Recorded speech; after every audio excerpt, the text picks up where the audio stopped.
Problem is, we got hit that night. We got hit 2 miles that way. There was a mortar actually um, activated.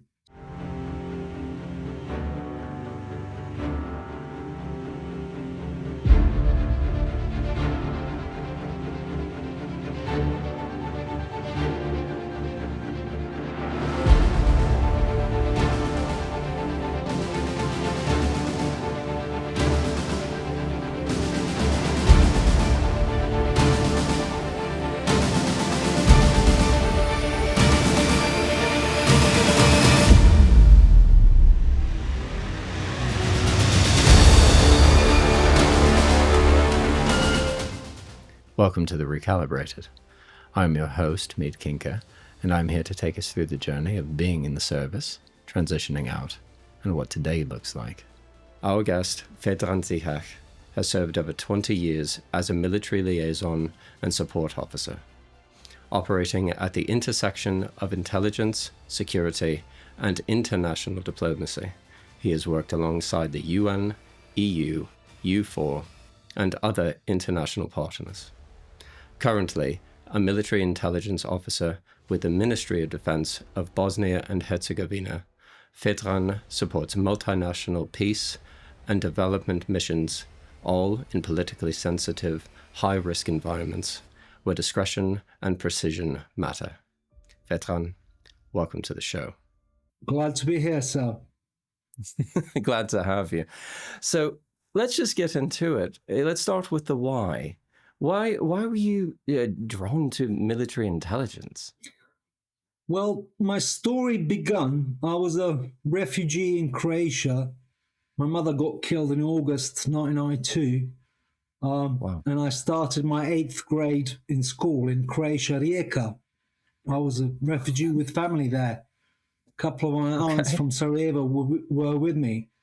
So it all really started with some kids actually going to UK for 6 months to refine their English language skills. And I couldn't return. There was a problem with my passport. So 6 months turned into 6 years. That's it. They got the amount of days missed. It was a decimal point rounding error. yeah, sounds about right. So basically, I was smuggled into UK with I think the intention was for me to get a good education and serve my purpose. So back in that 99, there was a big need for translators. Therefore, I got deployed with just got sent back to Bosnia. Started translating. They needed translators. Sure. Unfortunately, that market has been killed. That job trade has been killed off by young people. Claiming they're translators, and with Google Translate and other other apps that are available for translation. So, having other skills does matter, and it does help. I understand. So let's start with kind of humble beginnings. You've touched on it a bit already, but how did you end up being an executive assistant for the MOD, for the Ministry of Defense? Well, my career started on a project. I met. I assist, through some chance. I met a project manager and a UK psychiatrist that were doing a project, Tempus Mental Health in Community, it was called. So I started translating at that project, and that's how my career started. The follow-up was TIPS project, which was a software specifications done by the subcontractor company, which was a local company, and they needed to translate for Siemens, which was the main contractor for that project. So this was all about new IDs being regulated and all the data that comes with it. new IDs like ID cards, driving licenses, and passports. Sure. So it was all unified, and it was a huge project, monitored by OHR, which is still here, Office of High Representative, for those that don't know. So you can Google it, really. Sure. And that's it. I mean, what I must say, and this is really true, nothing, absolutely no training in the world can prepare you for what you come to witness in Bosnia and Herzegovina. Yeah, I think the word, the phrase war torn, especially going from the 1980s and all, is an understatement. The thing is, politicians rely on ethnic turmoil, maybe the word. Yeah, I mean, they rely on the support, ethnic support, by their pool of voters. So Muslims tend to Muslims, Croats as Catholics tend to Croats, and Serbs as Orthodox tend to Serbs. So they are relying on their pool of voters, and you know, it's quite a dire situation. I mean, absolutely nothing, absolutely no training can prepare you for what you are actually faced with in Bosnia as a political environment.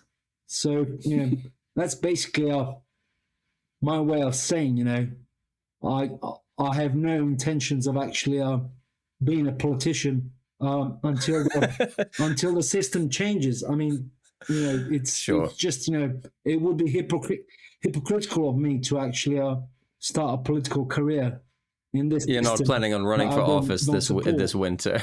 Yeah. Okay, fair enough.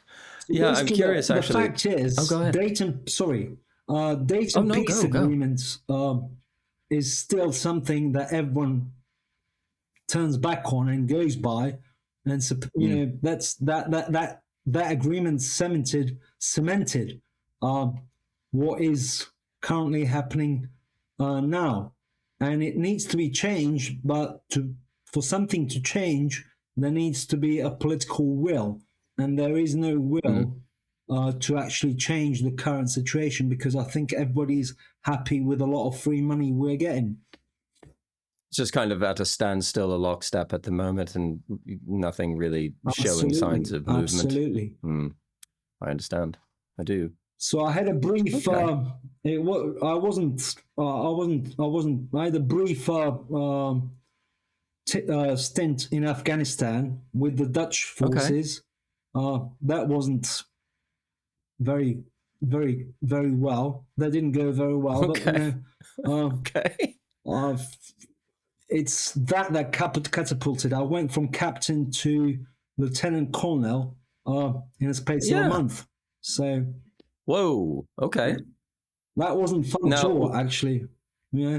Was that were you informed about this, or they were just like, here's the new uniform, you go and do things? There is no uniform. I mean, I wear a suit and I wear my tactical 511 jacket most of the time. So, you know, I don't have a fancy uniform like the officers in UK and US. You know, it's just, you know, it's not supported over here. I understand. So yeah, some people wear uniforms, you know, some people don't. I totally understand. Oh goodness. So I mean, that sounds like a bit of a whirlwind. I'm curious, with all of these the touches of story, what's something that, with, you know, being in Afghanistan and all wonderful places around the world, what's something that you experienced or witnessed that you went, oh goodness, I'm so glad like a smartphone was not around to record this? Well, the worst experience from Afghanistan was an American coming right at my tent. I mean, I was actually in a tent 10 meters from the HQ. And a US worker with some company, you know, for cleaning or whatever, they were meant to clean some contractor. They were meant to clean the the air conditioning. Oh, gotcha. And it's like an Afghani guy asking me, directly, where are the Uh-huh. HQ? And I'm like, 2 miles that way. And we're like 10 meters away from the HQ. And this is Kandahar, a huge air Yeah. base. So that was, that was a crazy experience. I'm like, do you vet these people at all? And the problem is, Wow. we got hit that night. We got hit two miles that Really? way. There was a Whoa. mortar actually activated. So Wowzers. that wasn't a nice experience whatsoever. Yeah, I mean, No, I've talked I about this a understand lot. Afghanistan has problems with vetting people, but if you actually going to employ people with you, you need to check out their background and basically Only a little bit. a little bit, affiliation A little bit. with the locals. So Wow. that wasn't a very nice experience whatsoever. No, I've talked about this a lot. Like, people talk about what's dangerous, what's not, and all. Oh, this is a threat, and I go, there is nothing more threatening than like a really, really mobile, well-trained 3-man mortar team. Because by the time it's in, they're out. That's it. That's the whole play, and that's just why. Like, you must have felt like you were like on a prank show or like Candid Camera, where you go like, Well, how did you even get here? I couldn't believe the question and the cheek of it. Wow. Where is the HQ? I mean, Your head just is on fire, going like, "It's someone." On an Air Force base with an American citizen, and you are asking a person within that base, "Where's the HQ?" I mean, the cheek of it. I couldn't believe it. So here's the thing. Sure. My NDAs forbid me, my non-disclosure agreements forbid me talking in details.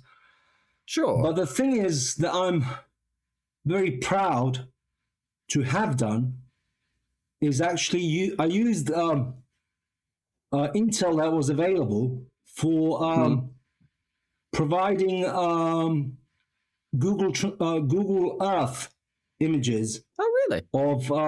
Of places that should be of interest, and Oh, I see. So it's like according to the intel that was available. Sure. I was actually taking Google Earth photos of How about that? Of sites that made and actually Sure. advising on the course of action that was meant to take. So I understand. not many people know that. So there you are. Well, It's the first time I have actually spoken about this. Well, there we go. I love that you're sharing. So I know you kind of sort of stepped away from the MOD. Like, what drove that decision to begin with? Well, the thing is, to join the UK military, or MI6, Yeah. you need to be a UK citizen. Mm-hmm. So that's one thing that I have a problem with. I am not a UK citizen. I didn't get a UK citizenship. Sure. Still, I mean, Mohammed Al Fayed is still waiting, and he's got Harrods under his name. So actually, King Charles would need to sign my citizenship papers. So I don't think that's going to happen anytime soon. So there you are. You never know. You never know. But I am proud to have acquired the culture and the mindset of British way of thinking. So I'm actually very happy about that, and I'm very grateful for the opportunities that I was given. I got given a very good education. I got given a head start on my career, and that was all good. I'm very happy, and I remain a loyal servant to His Majesty the King. I love it. So, after having kind of popped out and popped back in, what drove the desire to get back into the Ministry of Defense? To be honest with you, I mean, I was actually very happy working, very, I wasn't exposing myself Sure. through Ministry of Interior, which is the police. Ministry of Interior is the police in Bosnia. That's Sure. the ministry that covers the police matters. So Gotcha. through that, I was actually providing support for UK and US embassy in close protection detail when needed. I mean, these are private outings. When people actually decide to go privately to a pub or a restaurant, and they don't need the guys with the earpieces and stuff like that. Sure. So, to be honest with you, I don't carry a weapon. Mm-hmm. The weapon usually stays locked in the vaults in the embassy, and people Gotcha. that know the code for it can come Sure. within a blink of an eye. So I learned through my experience that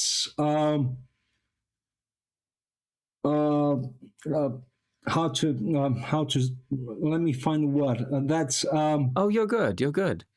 I learned through experience that downscaling. I mean, it's just like using your language skills. Sure.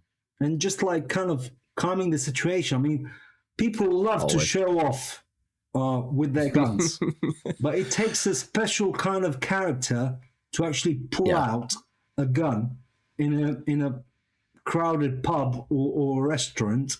Yeah, intent, it counts before everything. They like to I flash. know exactly what They you like mean. to flash it, but yeah, mouthy is not action. That's not the same kind of thing. That's right.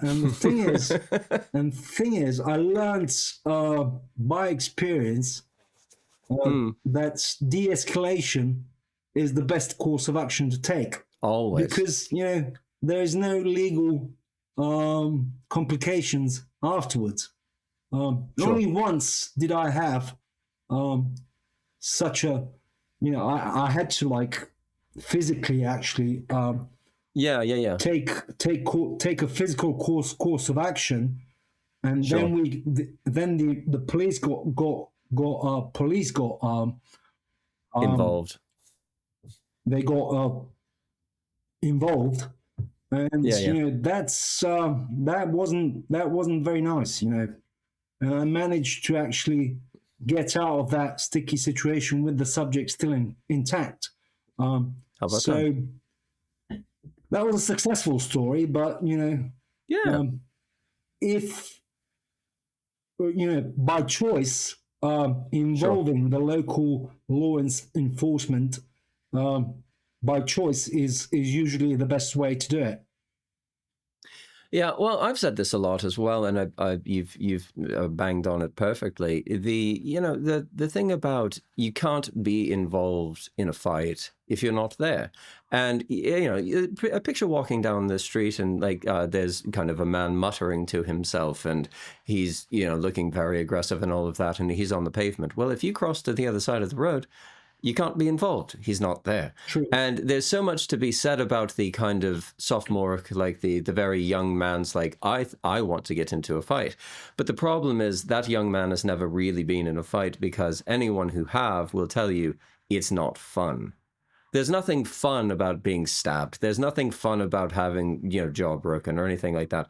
And people don't necessarily think that through. And I think it's a vital thing to showcase that, and thank you for saying so. It's just kids, it's kids that actually get their through their parents. They get the actual go ahead to have a firearms license. So here's the process to actually get a firearms license.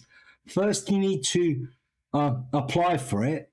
Then you go through medical testing, psychiatrists, psychologists, MPLs, and then the inspectors actually go to your neighborhood and ask about your character. So it's not an easy thing to get, but like anywhere else, corruption is possible, and Sure. some people actually get a firearms license without the um, proper channels to go through. Sure. So it's okay. I mean, the fact is, the only reason why you can apply for a firearms license is to protect yourself, and if you need protection. So Sure. I always say to my colleagues, if it's not an official firearm issued by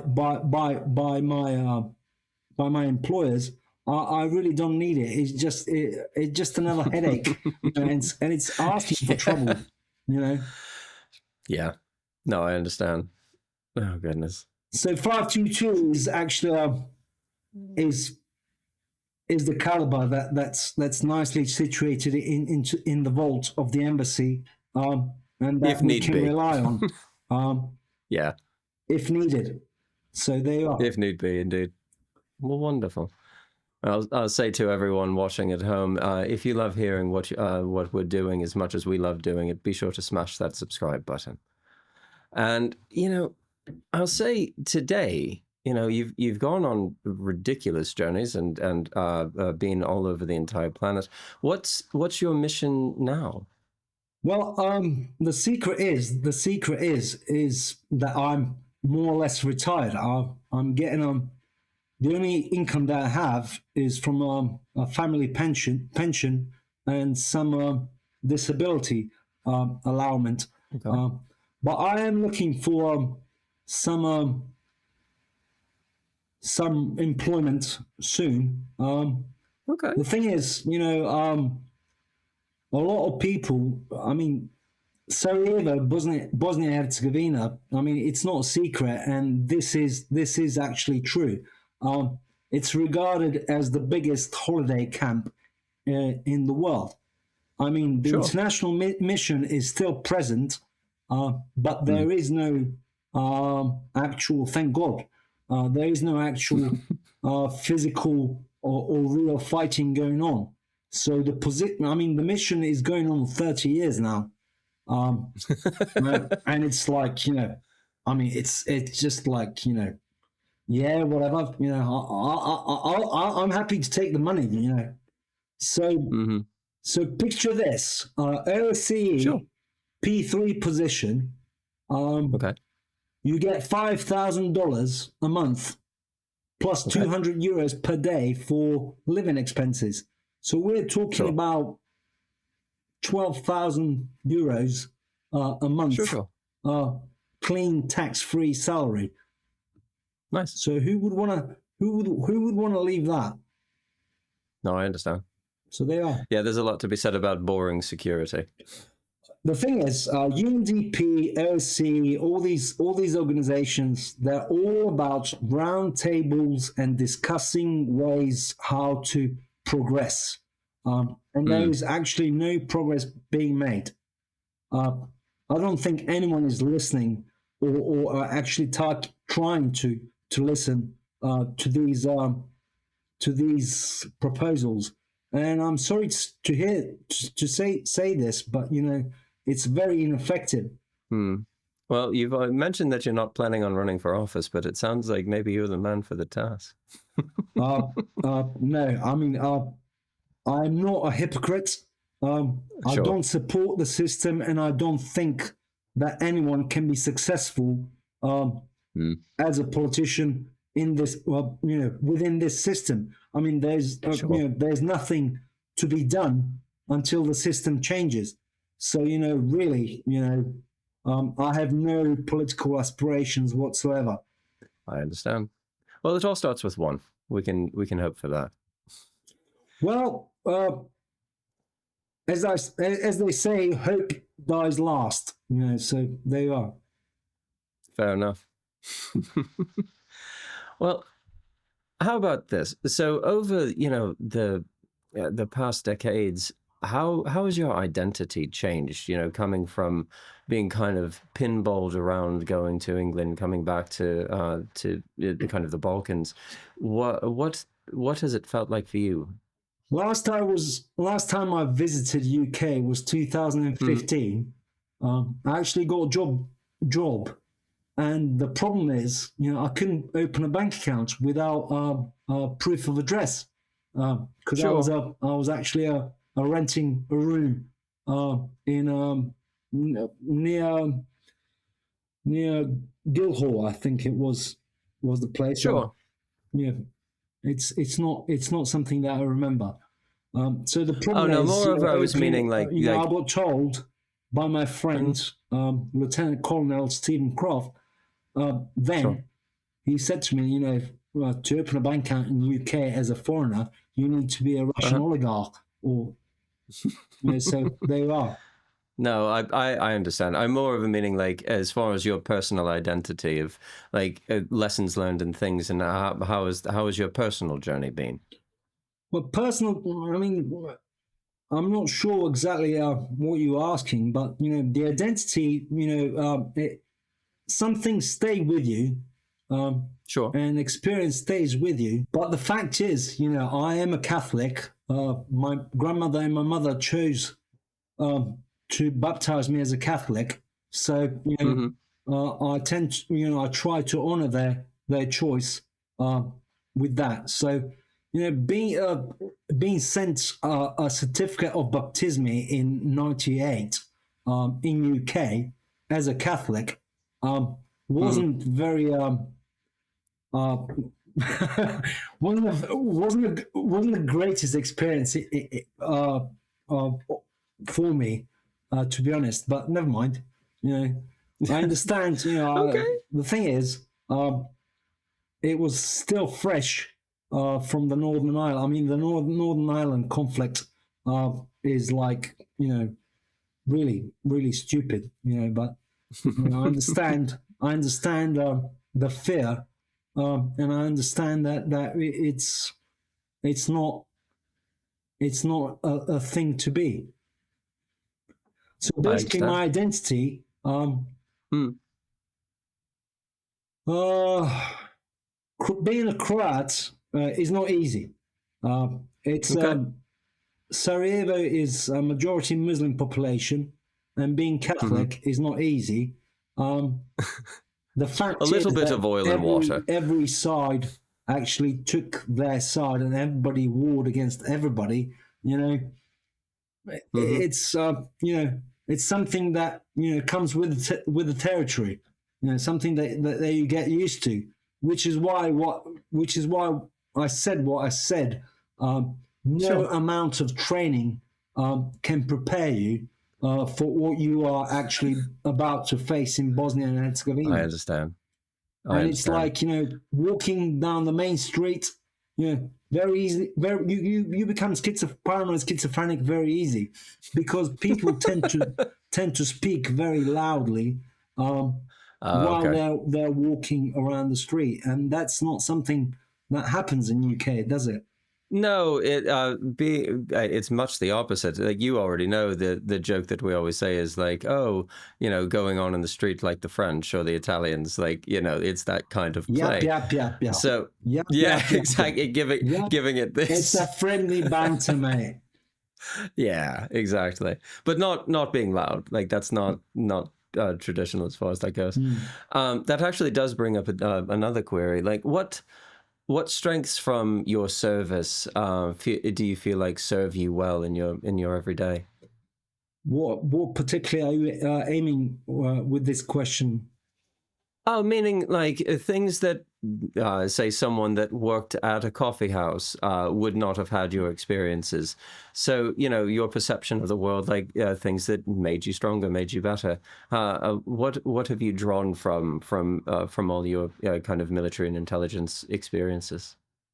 The thing is, I think once you give your word to someone, Hmm. it actually counts for something. To me, at least, um, people are, it's a gentleman's agreement. When you shake Hmm. someone's hand and give someone your word, um, I think, for me at least, um, it is something that you follow through no matter what. You know, It doesn't Integrity matter above what all else. circumstances you find yourself in.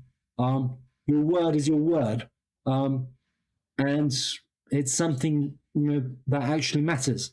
So, as a close protection officer, I mean, I've served with a few people as a close protection officer. The thing is, my first client was Rod Rastan. He was actually Okay. then it was IPTF, International Police Task Force, Sure. back in '99. So he was head of, chief of Special Response Unit with regards to human rights being violated by police officers. So, Oh, wow.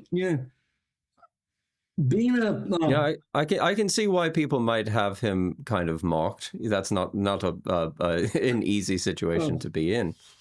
the thing is, being on his detail. I mean, the guy's a Baha'i. He's of Iranian descent, and he was Sure. actually studying, and he got his PhD from London School of Economics in law. Oh, hey. Gotcha. So basically, he went on to become assistant prosecutor at The Hague. Oh, gotcha. He went from IPTF to EUPM, a brief stint in Cyprus, and then back to The Hague as assistant prosecutor. Gotcha. We're still in touch. That's what I can say. Yeah. He's a good man. He's a good man. But the thing is, Well, there you go. you have to understand that you don't get any. You don't get to make many friends in this line of profession, especially within the local community. The fact is, international community and people that actually do some real work Yeah. are not viewed as allies. And the fact is, what's happening in Gaza is not something, you are often asked to comment on that. And I try not to, And that's okay. particularly because, That's okay. because of my colleagues that are of Muslim descent. Sure. Because Yeah, there is a and difference there's between no need to Sunni get and into it. Shia. Like in Christianity, there is Sure. a difference between Sunni and Shia Muslims. Yeah. And you have to understand that Muslims in Bosnia and Herzegovina are Sunni, and they're not allowed to interpret Quran and Sure. the writings of Quran. So No, I understand. that's something you should know, should be aware of at least. I understand. So you've kind of touched on it already, but what does your next chapter look like? Are you planning on, say, starting your own business as far as personal protection? Like what's on the plate? Starting your own business in Bosnia and Herzegovina or anywhere is a huge gamble, and you need to have. Well, of course. You need to have good finance. So that's not an option for me. I'm not that brave. Sorry. I mean, I'm not an entrepreneur, and I'm not thinking of actually starting my own company. But, I'm exploring options for Lockheed Martin through a connection. And I'm exploring options with different companies as an executive assistant. I'm experienced administrator and project assistant. And should anyone look for an effective and efficient communicator and executive assistant, please contact me. I'm open to negotiations and to discuss potential employment. I love it. So I'm not looking for management positions, if that's what you're asking. I understand. No. This was more so just a broad stroke to understand what's on the plate next for you. So I'll ask this one as well. What do you want people to understand? Like, think civilian world. What do you want people to understand about, your experiences, or in general the military and intelligence community that they probably don't know? The fact is, kids, don't watch Steven Seagal movies. I'm actually going early with this because you told me it's going to happen. So, kids. Yeah, well, we'll get to that in a moment. Steven Seagal, Jean-Claude Van Damme, and Mr. Schwarzenegger. Don't think by any, it's entertainment. They're made for entertainment purposes and purposes. And Sure. you will learn very fast if you do ever join the armed forces. Yeah. You will learn very, very fast that it's not a one man show, and no, Sure. You cannot actually beat a whole army by yourself. It's just I love it. so stupidly inaccurate. I know. Inaccurate. That I never thought it would be possible. I mean, my common sense dictates me Sure. to understand that one person can't beat hundred. Well, I say this within 2 hours. I say this quite often, but common sense is not common. So you've stepped on. on. You know the saying: common sense cannot be taught, and experience cannot be bought. You know that saying, right? Yeah, I do. I do. I need not comment further on that. No need to. But you've touched on it, and we'll get into it. But what's a telly show or film that's either, let's say, so bad that it's hilarious, or even so accurate, going the other way that you go, oh no, they really nailed it on the head, relevant to your experience? Irrelevant to my experience. Relevant to my experience. Yeah. Well, I'll tell you what my favorite movie is. Yeah, maybe I'm getting ahead a bit. No. But my favorite movie is actually Rules of Engagement.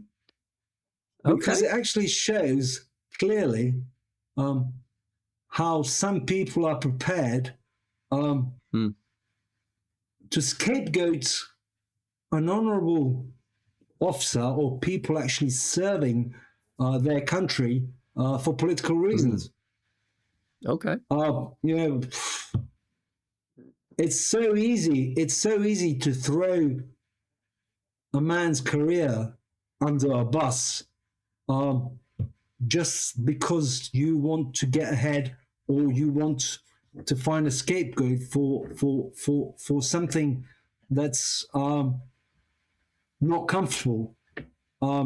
So basically, that's pretty much it. I'm actually I'm just waiting for someone to try that on me. Let's hope that's not the case. Good. There is no honor among thieves or politicians. I'm fully aware of that. So fair play. It's just it's just a very very, very bad thing over here, and perhaps Few Good Men. That's not a bad movie either. A Few Good Men. With Do you Tom feel like Cruise. that one's got kind of hit it on the head as far as procedure and you things? You want the truth, you can't handle the truth, man. That's a great line. And it's very true. The thing is that the sheer arrogance that can be actually done and portrayed only by Jack Nicholson. Jack Nicholson, it's just perfect. I love it. No, that's brilliant. So there you are. If I'm getting ahead too much, please. No, good sir. No, this is all brilliant. But that concludes. Thank you so much for coming, Vedran. And for people looking to connect with you, how is best to find you? I'm available on LinkedIn. Anyone who wants to connect is free. I operate under present laws and obligations that I have. So Sure. to me, as a citizen of Bosnia and Herzegovina and Croatia, laws apply, Sure. and to you as citizens as well. So anything that is within legal boundaries of Sure. actually assisting or doing, I will happily do and provide there we for. With no, actually, it's my job. Okay, so There we go. Strategic partnerships are very welcome. Anyone looking to do business in Sarajevo, Bosnia and Herzegovina, or anywhere in EU, please contact me. I'll do anything in my power to assist you and help you. And no, I don't ask for extra cash or financial. I'm not corrupt. So there you are. I mean, if something can be done, and it is within the legal parameters, I will gladly do it. So there you are. I love it. Well, we have more brilliant stories coming soon, and if you'd like to support the show directly, please join the tribe on Patreon. Cheers all.